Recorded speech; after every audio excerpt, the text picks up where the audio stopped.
والنبي الأمين الكريم الرؤوف الرحيم وعلى آله وأهل بيته الطيبين والطاهرين والمعصومين الأجمعين خصوصا على سيدنا رسول الأعظم على جده نبينا عليه الصلاة والسلام فقد قال الله تعالى في كلامه المجيد وفرقان الحميد بسم الله الرحمن الرحيم يا أيها الذين آمنوا استعينوا بالصبر والصلاة إن الله مع الصابرين ولا تقولوا لمن يقتل في سبيل الله أموات بل أحياء ولكن لا تشعرون صدق الله العظيم وصدق الله ورسوله والنبي الكريم إن الله وملائكته يصلون على النبي يا أيها الذين آمنوا صلوا عليه وسلموا تسليما اللهم صل على سيدنا مولانا محمد وعلى آل سيدنا شفيعنا আমরা যে গুনাহগার উম্মত নবী আপনার ছিলাম না সেই কারণে রোজ হাসরে আপনি আমাদের ভুলবেন না আল্লাহুম্মা সাল্লি আলা সাইয়্যিদিনা মাওলানা মুহাম্মদ ওয়া আলা আলি সাইয়্যিদিনা শাফিয়ানা মুহাম্মদ মুআজ্জাজ সামিঈন কিরাম আলোচনার প্রারম্ভে আমি আমার আকা মাওলা বর্তমান জামানার ইমাম রাসূল ইবনে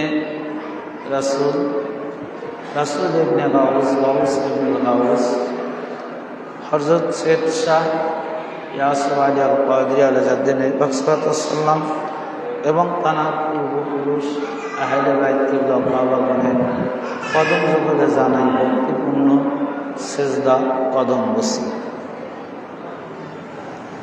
অতঃপর আজকে এই পবিত্র যুগল উরুস পাক উপলক্ষে সাটিয়াগোলা আঞ্জুমানে কাদিরিয়া শাখা কমিটির সকল সদস্যবৃন্দ এবং তাদের সাথে সাব কমিটি হিসেবে যারা সম্পৃক্ততা আছেন তাদের সবার প্রতি, খাস করে আমার সকল পীর ভাই পীর বোনদের প্রতি, লাইভ টেলিকাস্টের মাধ্যমে দূর দূরান্ত থেকে যে সকল শ্রোতাবৃন্দ আজকের এই আলোচনা শ্রবণ করছেন আপনাদের সবার প্রতি জানাই আমি আমার হৃদয়ের অন্তরের অন্তরস্থল হতে শুভেচ্ছা, মুবারকবাদ, অভিনন্দন, সালাম। আসসালামু আলাইকুম ওয়া রাহমাতুল্লাহি ওয়া বারাকাতুহু। নিশ্চয়ই আপনারা অবগত আছেন আজকে 22শে জিলকদ রজনী বাদ মাগরিব থেকে আমাদের কার্যক্রম শুরু হয়েছে। তো আজকে যে উপলক্ষে উরুস পাক উদযাপিত হচ্ছে, রাসূল পাক সাল্লাল্লাহু আলাইহি সাল্লামের ডাইরেক্ট আওলাদ পাক বংশধর যিনি কুতুবে রব্বানী নামে খ্যাত ছিলেন হযরত সৈয়দ শাহ তুফাইল আলী আল কাদরি আলাইহিদ্দিন বখশাতুল্লাহ পাক এবং তানারই পরবর্তী উত্তরসূরি আওলাদে রাসূল আওলাদে গাউস, তিনিও জামানার ইমাম ছিলেন। যাকে আমরা পর্দা হুজুর পাক হিসাবে তিনি পরিচিত। তিনি হচ্ছেন হযরত সৈয়দ শাহ মুস্তারশিদ আলী আল কাদেরী আলা জাদ্দিন পাক সাল্লাল্লাহু আলাইহি ওয়াসাল্লাম, অর্থাৎ দুইটা উরুস পাক যুগল যেটাকে বলা হয়, দুনো শাহানশাহর উরুস পাক একত্রিতভাবে আজকে উদযাপিত হচ্ছে। তো এটা আমাদের জন্য সৌভাগ্য, খুশনসিব যে আমরা একসাথে দুইটা উরুস পাক উদযাপন করার সুযোগ মাওলা পাক আমাদের প্রদান করলেন।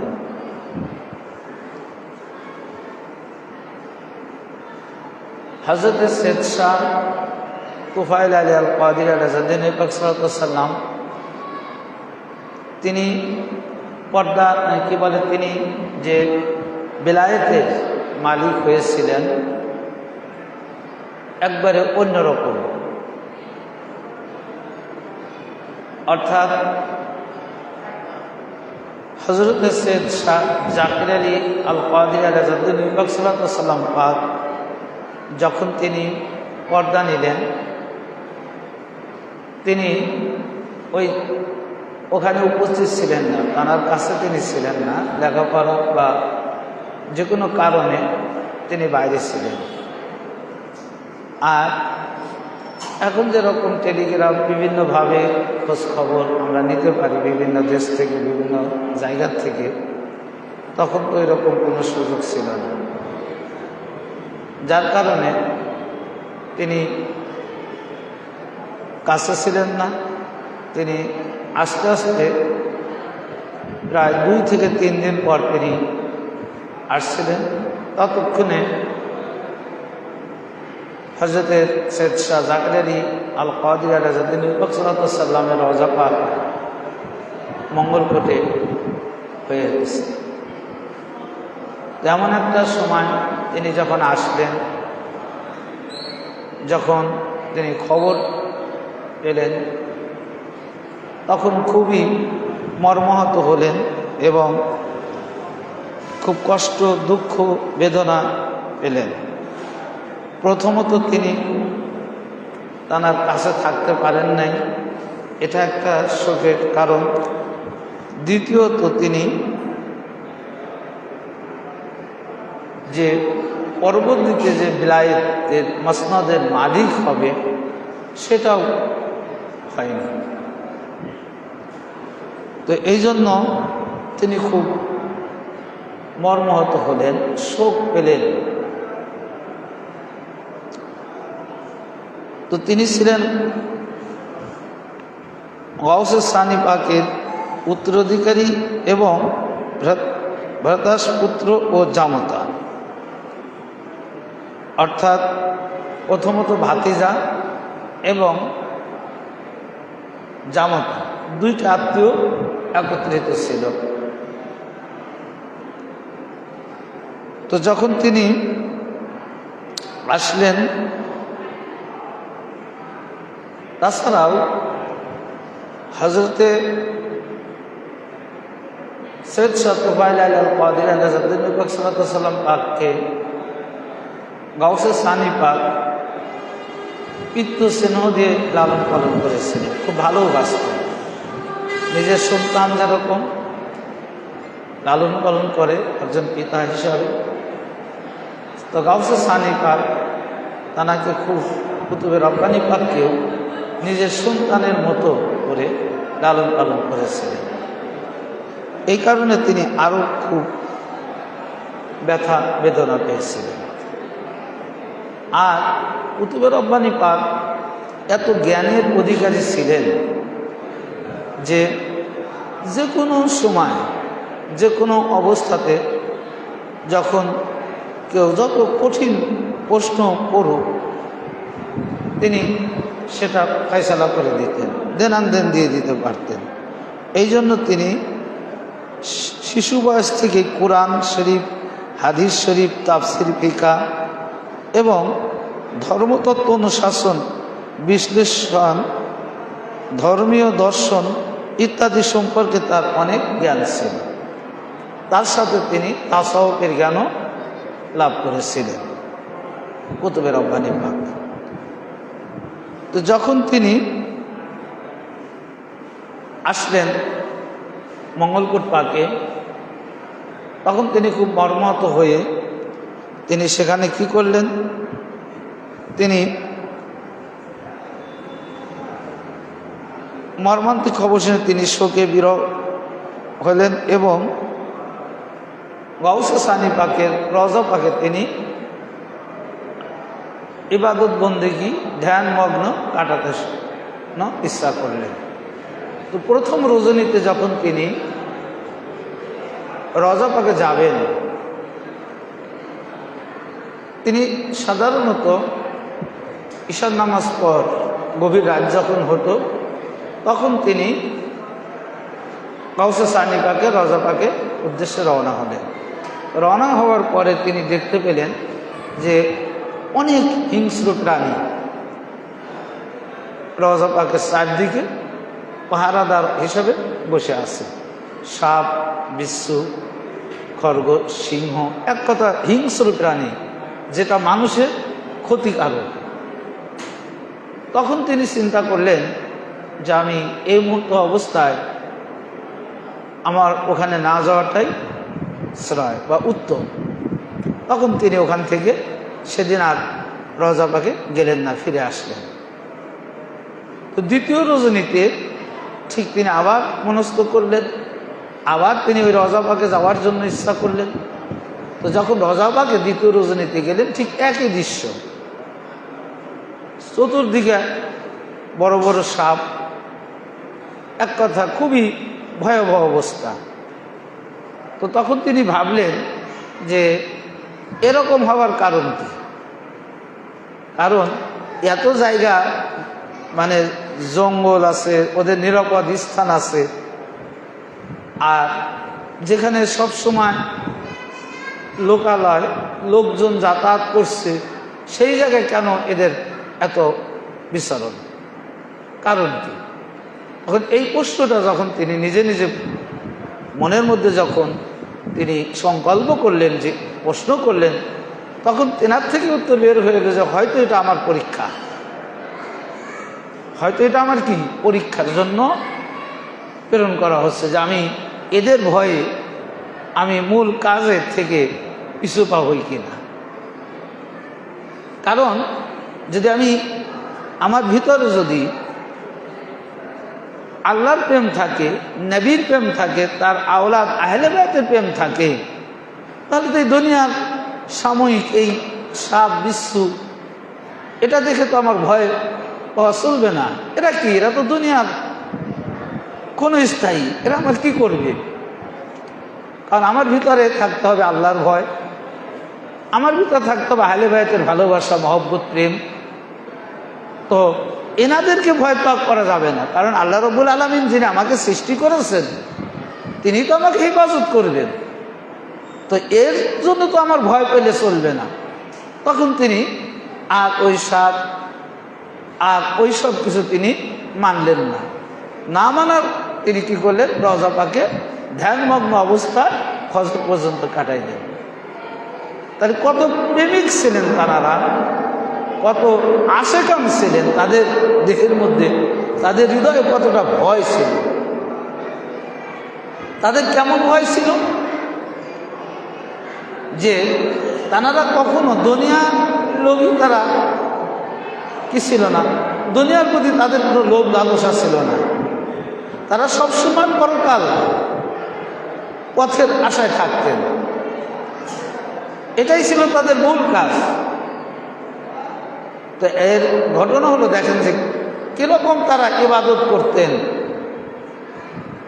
যে এক সময় হযরতের রাবিয়া বসরি নাম আপনারা শুনছেন, একজন মহিষী রমণী ছিলেন এবং খুব আল্লাহর ইবাদত করতেন।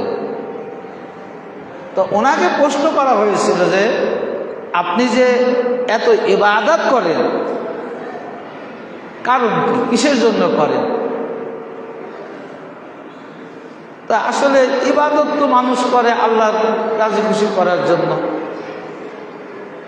জান্নাত জাহান্নামের ভয়ের থেকে করে।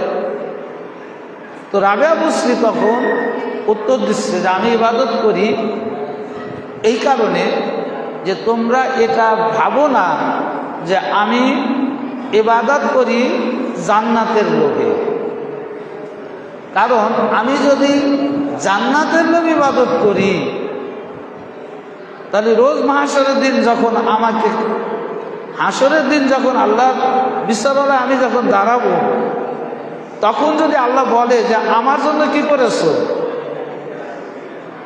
কারণ আমি তো আল্লাহর জন্য করি নাই, আমি জান্নাতের লোভে যদি করে থাকি, তাহলে তো আমি ওটা তো আমার আল্লাহর জন্য হবে না।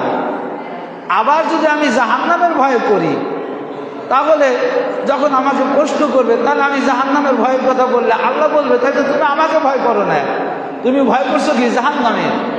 এখন তোমার জাহান্নামে তোমাকে বাঁচাক, যে ভাই জাহান্নাম বাঁচাইতে পারবে? জান্নাতের ক্ষমতা আছে কোনো মানুষকে বিপদ থেকে উদ্ধার করার। এই জন্য ভাইরা আমার,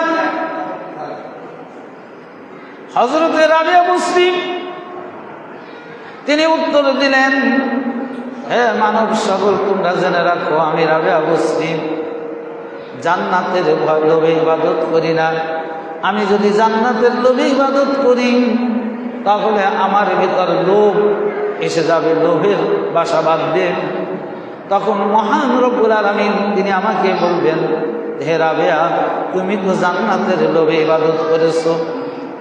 আবার যদি আমি জাহান্নামের ভয় ইবাদত করি, আমার ভিতরে জাহান্নামের ভিতরে সে স্থান নেবে। আমি তো জাহান্নামকে ভয় করি না, আমি ভয় করি আমার আল্লাহ, আমি ভয় করি আমার প্রভু, আমার রব, যিনি আমাকে সৃষ্টি করেছেন। সুতরাং আমি আমার রবকে ভয় করি, আমি আমার সৃষ্টিকর্তাকে আমি ভয় করি। আমার ইবাদত, আমার বন্দেগী, আমি যা কিছু করি সমস্ত কিছু আমার প্রভু, আমার সৃষ্টিকর্তার রাজির উদ্দেশ্যে আমি করে থাকি। আমার ইবাদতের বিনিময়ে যদি আমার প্রভু, আমার সৃষ্টিকর্তা, আমার রব আমাকে জাহান্নাম দেয়, ওই জাহান্নামই হবে আমার সবচাইতে উত্তম স্থান। এবং আমার প্রভু আমাকে দিয়েছে, আমার সৃষ্টিকর্তা দিয়েছে। তো আমার ভাইরা, কুতুবে রব্বানি পাক জানি আল্লাহর নূরের এক টুকরা নূর। সাধারণ মানুষ ইবাদত করতে করতে আল্লাহর ওলি হয়, আল্লাহর রাহে একাকার হয়। যদি কোনো মানুষ ইবাদত না করে, তাহলে সে কিন্তু আল্লাহর রাহে, আল্লাহর সাথে একাকার হতে পারে না। কি পারবে? আপনি যদি আমি ইবাদত না করি, কর্ম না করি, তাহলে আমরা কর্মের ফল পাবো কি বলেন? কখনো পাবো না। তা আল্লাহ রাব্বুল আলামিন তাদেরকে, অর্থাৎ আওলাদে রাসূল, আওলাদে নবী, আহলে বাইতকে আল্লাহর নূর হতে এই ধরাধামে প্রেরণ করেছে। তাই তারা কেমন? আল্লাহর নূর যেখানে থাকবে তারা সেখানে থাকবে। তা আজকে জানার ওরসপাত হচ্ছে, যান এনারা এখানে আছেন, যদি সশরীরে বিশ্বাস নাও করে, এখানে তো সশরীরেই আছেন, হয়তো আমরা দেখছি না। যদি কেউ সশরীরে বিশ্বাস নাও করে, কদ জাআকুম মিনাল্লাহি নূরুম ওয়া কিতাবুম মুবিন, এটা তো কুরআন পাক, আল্লাহ তাআলা রাসূল পাক সম্পর্কে বলেছেন, যে রাসূল পাক সম্পর্কে বলেছেন যে তোমাদের নিকট আমার হতে, অর্থাৎ আমার থেকে কি করেছে, একটা নূর এসেছে, গেছে, আসছে। তার মানে কি আল্লাহ থেকে নূর এসেছে। তো আল্লাহ নূর নবী, আর সেই নবীর টুকরা, নবীর কলিজার, নবীর আওলাদ হচ্ছে আজকে জানার অনুষ্ঠান হচ্ছে। স্বর্ণের টুকরা যত আলাদা করা হয়, এই উদাহরণটা আমি অনেকবার দিই, যত টুকরা টুকরা স্বর্ণ করা হয়, স্বর্ণের নাম পরিবর্তন হয়? স্বর্ণই থাকে, স্বর্ণের নাম পরিবর্তন হয় না। তো স্বর্ণ যদি টুকরা টুকরা হওয়ার পর যদি তার নাম যদি পরিবর্তন না হয়, স্বর্ণ থাকে, তো আল্লাহ থেকে যে নূর এসেছে, তো এই নূর কিয়ামত পর্যন্ত আসবে, এই নূর কেমন করে পরিবর্তন হবে? কখনো। তো এনাদের ভিতরে খুব আল্লাহর থেকে যেতে তারা এসেছে, তো সেই জন্য আল্লাহ নূর যেখানে থাকে তানারাও সেখানে থাকে। তো এইভাবে কুতুবে রব্বানি পাক একদিন, 2 দিন, 3 দিন ইবাদত করতে করতে, একাকিত্ব অবস্থায় বসবাস করতে করতে হঠাৎ একদিন গভীর তার অন্তরের মধ্যে গভীর প্রেমের উন্মত্ততায় এক বিশাল আলোড়ন যখন চলছে, তখন তিনি দেখতে পেলেন যে গাউসে সানি পাকের রওজা পাক থেকে তার 2 হাত মোবারক বের করে দিয়েছে। এই জন্যই আমি প্রথমে বলেছি না যে কুতুবে রব্বানি পাক যে বিলায়েত নিয়েছেন, বিলায়েতের মালিক হয়েছেন, এটা অন্যভাবে হয়েছে।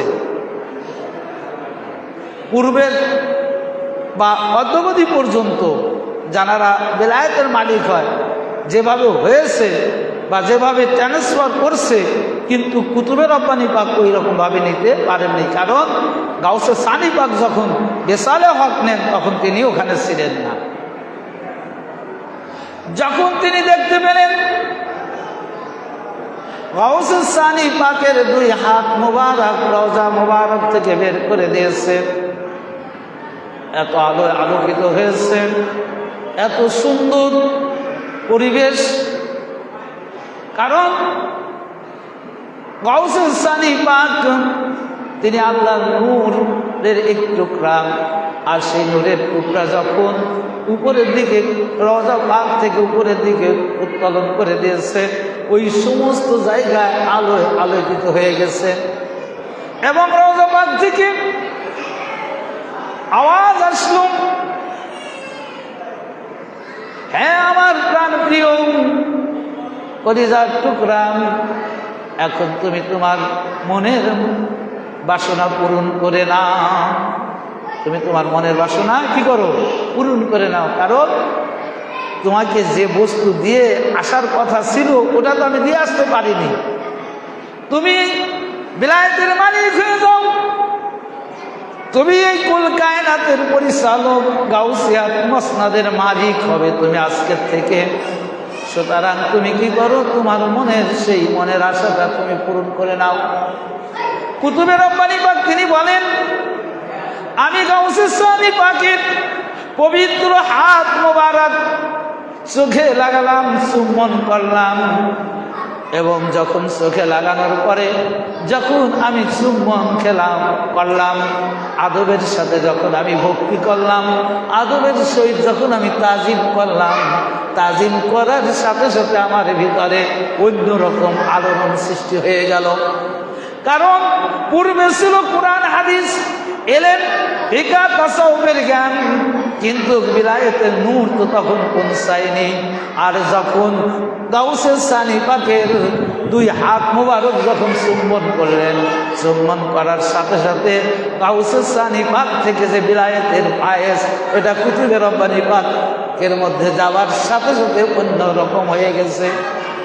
এই জন্য দুনিয়ার ব্যতিক্রমভাবে কুতুবে রব্বানি পাক তিনি বিলায়েতের মালিক হয়েছেন। অর্থাৎ গাউসে সানি পাক পর্দা নেওয়ার পর রওজা পাক থেকে কুতুবে রব্বানি পাককে বিলায়েতের মালিক করেছেন। এরা সব কিছু পারে, তারই একটি প্রমাণ।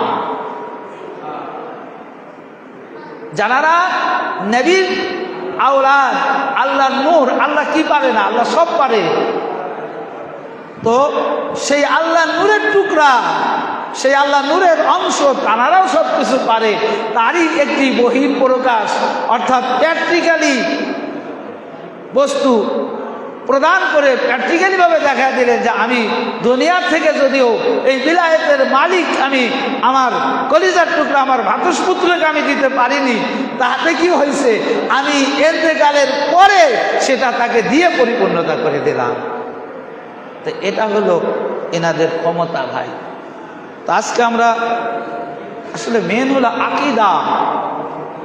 আজকে আমরা দেখেন বিভিন্নভাবে বিভিন্ন নিজেদের মন গড়াভাবে আমরা চলাচল করি, আসলে এটা ঠিক না। আমাদের যদি আমাদের ভিতরে আকীদা থাকতো যে আমরা এখানে কি করছি, এখানে বসে আছি বা আমরা কোন জায়গায় আছি, এটা আর কেউ দেখুক আর না দেখুক, আমার প্রভু দেখে, আল্লাহ দেখে, যদি এই আকীদাটুকু থাকতো তাহলে কি আমরা পাপ কাজ করতে পারতাম? তা আল্লাহ দেখতে পায় এটাই বিশ্বাস করে না। যদি এইগুলোই যদি মানত, বিশ্বাস করত, তাহলে 11 বছরের শিশু কি আন্তঃসত্ত্বা হতো? এটাই পরীক্ষা করেন যে কিরকম আল্লাহর ভয় তাদের মধ্যে আছে। তো সেই জন্য যে আমাদের খুশনসিব যে আমরা আওলাদে রসুলের দরবার পার পেয়েছি। আওলাদে রসুল যিনি জামানার ইমাম, তিনি আল্লাহর নূরের টুকরা। কোথায় কি হয় তিনি ওই কলকাতা 4 নং থেকেই ওরা দেখতে পান। কলকাতা 4 নং থেকে শুধু নয়, কারণ তার নূর সর্বত্রই তিনি বিরাজমান। আর দেখেন, এটা গেল কুতুবী রব্বানী পাকের সংক্ষিপ্ত কথা আমি বললাম, কারণ বিস্তারিত আলোচনা করতে গেলে সময় তত পাওয়া যাবে না। যে আজকে উরুস সে আমরা হাজির হয়েছি, কার উরুস, তার সম্পর্কে যদি একটু আলোচনা না করা হয় তাহলে খারাপ, তাহলে কেমন হয় না? একটু আপনাদের ধারণা দিলাম। অসংখ্য কারামত পাক কুতুবে রব্বানী পাক দেখাইছে। এবার আসুন পর্দা হুজুর পাক নামে পরিচিত, যেনার নাম হযরত সৈয়দ শাহ মুস্তারশিদ আলী আল কাদেরী আলা জাদ্দি নবী পাক আলাইহিস সালাম। পর্দা হুজুর পাকের আসল পরিচয় কি আপনারা জানেন? বড় হুজুর পাক কেবলা ও কাবা এবং ছোট হুজুর পাকের কি হয় সম্পর্ক? কি বাপ এবং ছেলে। বর্তমান হুজুর পাকের দাদা যান, বর্তমান যিনি গাদিনিসিন আছেন, বর্তমান যিনি গাদিনিসিন তার দাদা যান হচ্ছে পর্দা হুজুর পাক। পর্দা হুজুর পাকের অবদানে আজকে এই যে আঞ্জুমানে কাদরিয়া নামকরণ তরিকার করা হলো, কেন এই নামকরণটা কে করছে? এটা পর্দা হুজুর পাক করেছেন, আঞ্জুমানে কাদরিয়া। তার কারণ হলো এটাই যে আঞ্জুমানে কাদরিয়া এই তরিকার যারা গাদিনিসিন হন, যারা গাদিনিসিন হন, তারা আসমানের তারকার চেয়েও অধিক মর্যাদা সম্পন্ন। আর এক একটা নূর এক একটা তারকা, আলোকরাজ, আলোক উজ্জ্বল তারকা। তো হুজুর পাক থেকে শুরু করে, রাসূল পাক থেকে শুরু করে, প্রথমে রাসূল পাক জামানার ইমাম, মওলা আলী জামানার ইমাম, ইমাম বড় ইমাম পাক জামানার ইমাম, ছোট ইমাম পাক জামানার ইমাম, এমনি করতে করতে হুজুরে গাউসে পাক জামানার ইমাম, হুজুরে গাউসে পাকের মেজর শাহজাদা জামানার ইমাম, এমনি করতে করতে হযরতে জাকের আলী আল কাদেরী তিনি জামানার ইমাম, তানার ভাতুষপুত্র জামতা হযরতে সৈয়দ শাহ তুফাইল আলী আল কাদেরী তিনিও জামানার ইমাম। এক একটা তারকা। এইভাবে বর্তমান আমাদের আকা মওলা তিনিও জামানার ইমাম, এক একটা তারকা, এক একটা আল্লাহর নূর। তো এই অনেক নূরের সমাহার হয়েছে জন্য এখানে বহু বছর ব্যবহার করছে। নাজম শব্দের অর্থ হলো তারকা, আর আঞ্জুমান শব্দের অর্থ অনেক তারকা। নাজম থেকে এই শব্দটার উৎপত্তি। নাজম শব্দের অর্থ তারকা, আর আঞ্জুমান শব্দের অর্থ অনেকগুলো তারকা। তো অনেক তারকার সমাহার আঞ্জুমানে কাদরিয়া এই তরিকাটা। এই তরিকার পরিচালক যেমন তেমন ব্যক্তি নয়, এই তরিকাদের পরিচালক খোদ আল্লাহ নূর দ্বারা পরিচালিত। তো এক এক জামানায় এক এক নূর এক এক সুরাতে আসার কারণে এই যে অনেক নূরের অনেক তারকার সমাহার, এই জন্য পর্দা হুজুর পাক তিনি নামকরণ করলেন আঞ্জুমানে কাদরিয়া, অর্থাৎ কাদরিয়া তরিকাটা অনেক তারকার সমাহার দ্বারা পরিচালিত, অনেক তারকা দ্বারা পরিচালিত। তো এটা দেখেন যে পর্দা হুজুর পাকের অনেক কারামত পাক আছে, তার মধ্যে 2টা কারামত পাক স্বরূপ আমি আপনাদের মাঝে তুলে ধরার চেষ্টা করব। একটা কারামত পাক হলো যে এটা আপনারা জানেন, এক সময় এই তরিকা নিয়ে একটু মামলা মোকদ্দমা হয়েছিল, এই ইতিহাসটা আপনারা অনেকেই জানেন। তো হুজুর পাকরা কাঠগড়ায় যাবে, এটা কেমন কথা না। এই যে পর্দা হুজুর পাকের নাম দেখেন, আড়াল থেকে তারা জাহির হতে পারে, তারা থাকতে পারে পর্দায়, কিন্তু তাদের অন্তরচক্ষু খোলা, তাদের হৃদয় চক্ষু খোলা। এই জন্য ভাইয়ের আমার, যখন শেষ ডেট, মামলা পর্যায়ক্রমে কি হাজিরা দিতে দিতে দিতে দিতে এক সময় শেষ পৌঁছায়, যেদিন রায় ঘোষণা করা হয়, রায়ের পরে আর কিন্তু মামলা থাকে না। এখন হুজুর পাককে তো সেদিন যেতে হবে। পূর্বে যত কাজ করছে খাদেমদের দ্বারা করেছে, এখন শেষ, সেদিন তো হুজুর পাককে যেতে হবে। আমার ভাইরা, এবারে হুজুর পাকের দরবারে আর্জি করা হলো, হুজুর অমুক তারিখে তো মামলার শেষ দিন, রায় ঘোষণা করা হবে, এদিনে যে আপনাকে অবশ্যই কাঠগড়ায় উঠতে হবে, অবশ্যই আপনাকে আদালতে হাজির হতে হবে। হুজুর বলছেন, এটা কেমন কথা, আমি আদালতে যাব?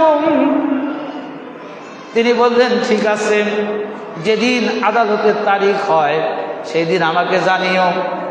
যখন আদালতের তারিখ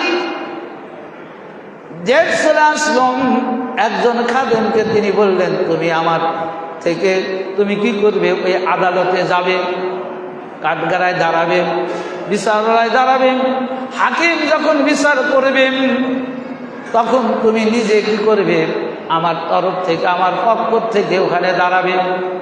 আমার ভাইয়েরা, আশ্চর্যের বিষয় হলো এটাই, জানারা ওই দিনে আদালতে হাজির হয়েছিলেন হুজুর পাকের পক্ষ থেকে, জানারা আদালতে উপস্থিত ছিলেন, তারা হুজুর পাককে রেখে গেলেন কলকাতা 4 নং কামরা পাকে। এখন আদালতে গিয়ে যখন ওই ভদ্রলোক আদালতে দাঁড়াইছে, হুজুর পাক যাকে তার পক্ষ থেকে প্রতিনিধি হিসাবে দাঁড় করানোর হুকুম পাক দিলেন, তখন তিনি যখন আদালতে দাঁড়ানোর সাথে সাথে তার চেহারাটা সম্পূর্ণ পর্দা হুজুর পাকের রূপে রূপান্তরিত হয়ে গেছে। আমার ভাইয়েরা, প্রত্যেকেই আশ্চর্য, আমরা হুজুর পাককে রেখে আসলাম কামরায়, এখানে হুজুর পাক কি করে আসতে পারে? তখন তারা আশ্চর্যিত হয়ে তখন তাদের ভিতরে ইমানি শক্তিতে তারা বিশ্বাস করে নিল যে অবশ্যই হুজুর পাক স্বয়ং আল্লাহর নূর, আল্লাহর নূর ছাড়া সব জায়গায় বিরাজমান করতে পারে না। আল্লাহর নূর যেমন সমস্ত জায়গায় বিরাজিত, পাহাড় পর্বত, নদী নালা, মরুভূমি, মসজিদ, সমস্ত জায়গায় আল্লাহর নূর নূরান্বিত থাকে, আল্লাহর নূর উপস্থিত থাকেন।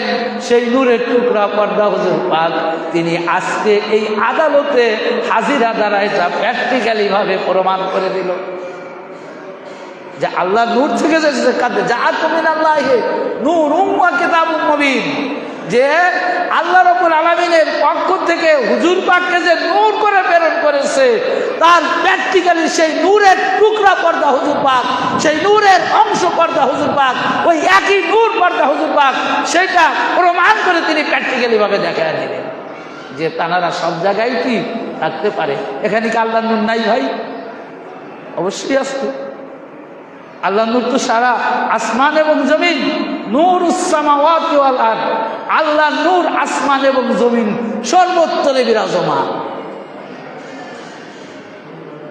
আরেকটি কারামত পাক, সেটা আমাদের বাংলাদেশিদের উপর হয়েছিল, এটা আপনারা অনেকেই জানেন।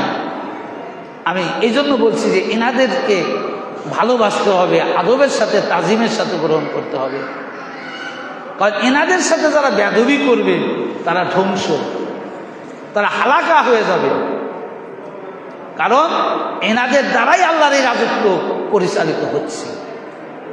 ট্রেন দুর্ঘটনার ইতিহাস আপনারা প্রত্যেকেরই, অনেকেরই হয়তো এই যুগের পোলাপান মানে যারা আমরা আছি তাদের মনে না থাকলেও, তারা না জানলেও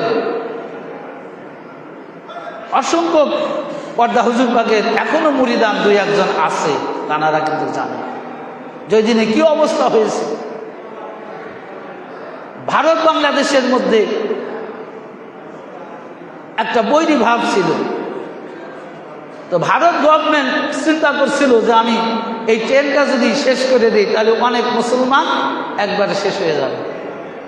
এই জন্য ট্রেনের লাইন কেটে অন্য লাইন, অর্থাৎ যে লাইনে নদী পর্যন্ত যে শেষ হয়েছে সেই লাইনে দিয়ে দিছিল। আচ্ছা, আপনারা যারা স্পেশাল ট্রেনে গেছেন, বাংলাদেশের ইঞ্জিনে এখন তো অবশ্য রাজবাড়ির থেকে আজ 2 বছর, গত 2 বছর ইন্ডিয়ার থেকে ট্রেন এসে নিয়ে যায়, আর আগে কিন্তু তা ছিল না। আমাদের বাংলাদেশের বগি, বাংলাদেশের ইঞ্জিন রানাঘাট পর্যন্ত যেত। রানাঘাটে যাওয়ার পরে তখন ইন্ডিয়ার ইঞ্জিন, শুধু ইঞ্জিন লাগানো হতো, আর বগি বাংলাদেশেরই থাকতো।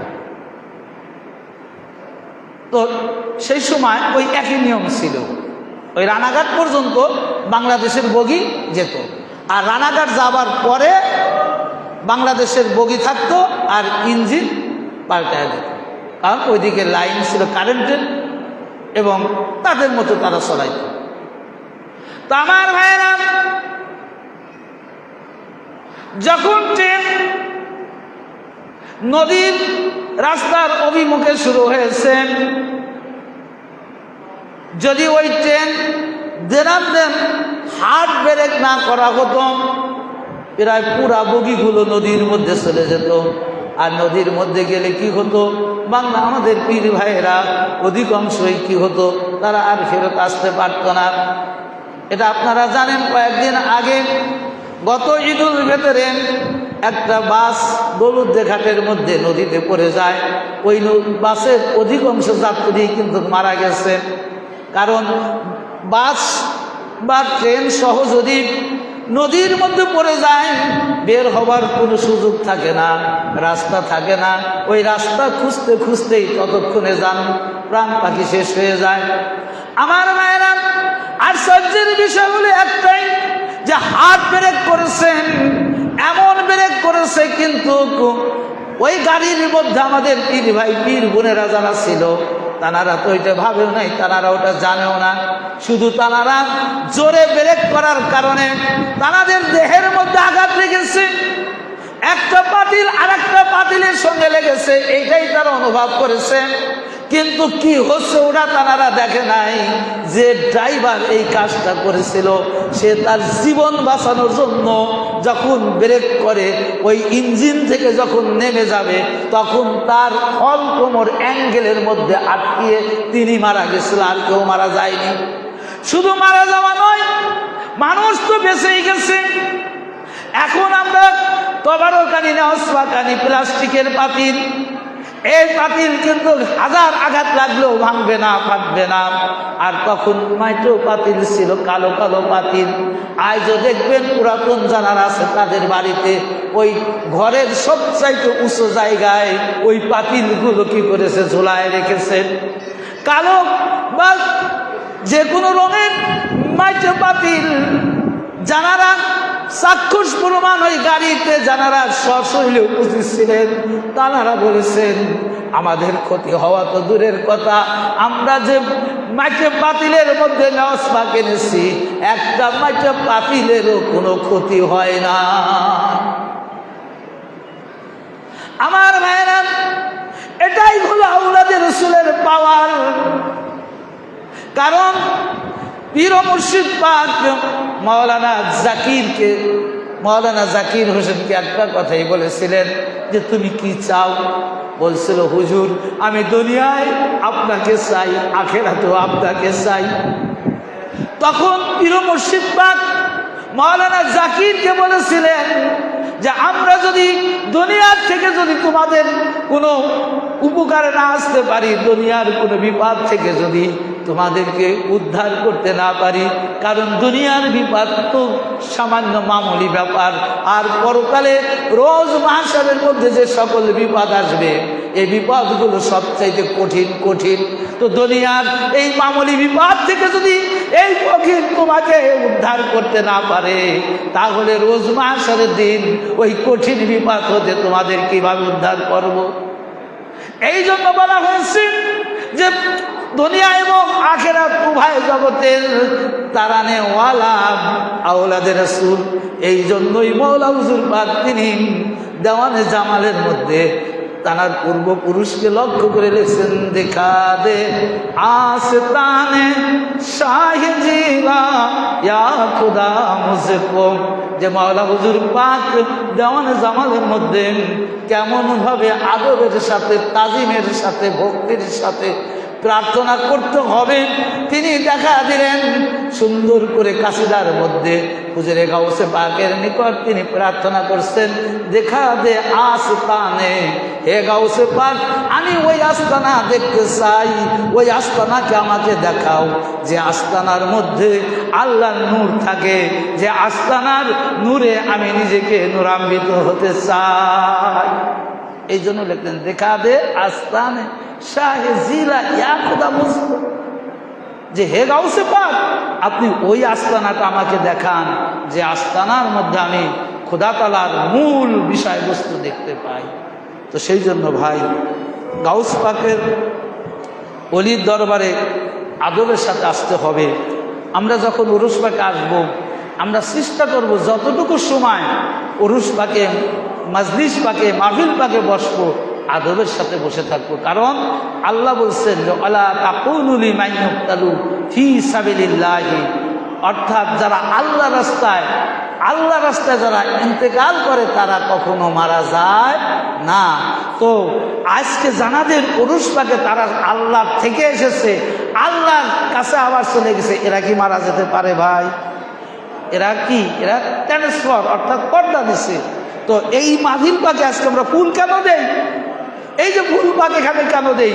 আমার হুজুর পাক এখানে উপস্থিত আছে, আমাদের চোখ নাই তাই আমরা দেখি না।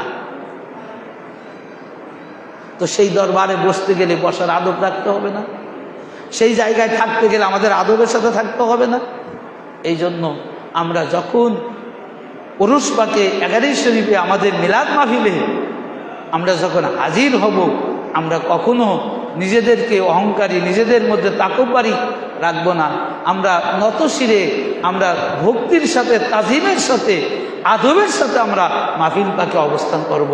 যতক্ষণ সময় থাকবো, যদি মনটা একটু এদিক সেদিক হয়, যদি একভাবে বসে থাকতে যদি মনটা যদি একটু খারাপ লাগতেই পারে, আমরা রক্ত মাংসের শরীর, প্রয়োজন বোধে একটু বাইরে যাবেন, হেঁটে আবার আসেন, কিন্তু বেয়াদবি করেন না ভাই, আদব রক্ষা করেন। অনেক আছে পায়েও হাত দিচ্ছে, তসবিতে হাত দিচ্ছে, কিতাবে হাত দিচ্ছে। যে কিতাবটা কি, এটা তো পায়ে হাত দিয়ে ওই কিতাবে হাত দেওয়াটা কি আদব হলো? কখনো আদব হয় না। এই জন্য মহান আল্লাহ রাব্বুল আলামিন এর কাছে আমরা সার্বক্ষণিক প্রার্থনা করব, আমরা যেন আদবের সাথে উরুস, 11 শরীফ, বিভিন্ন মাহফিল পাক, মাজলিস পাকে যেন আমরা হাজির হয়ে পরিশেষে আমরা আমার আকা মাওলা বর্তমান জামানের ইমাম হুজুর পাকের কদম পাকের ধুলিকানা হয়ে এই দুনিয়া থেকে শেষ বিদায় নিতে পারি। সবাই বলুন আমিন। আমা তাওফিক ইল্লা বিল্লাহ। আসসালামু আলাইকুম ওয়া রাহমাতুল্লাহি ওয়া বারাকাতুহু। আল্লাহুম্মা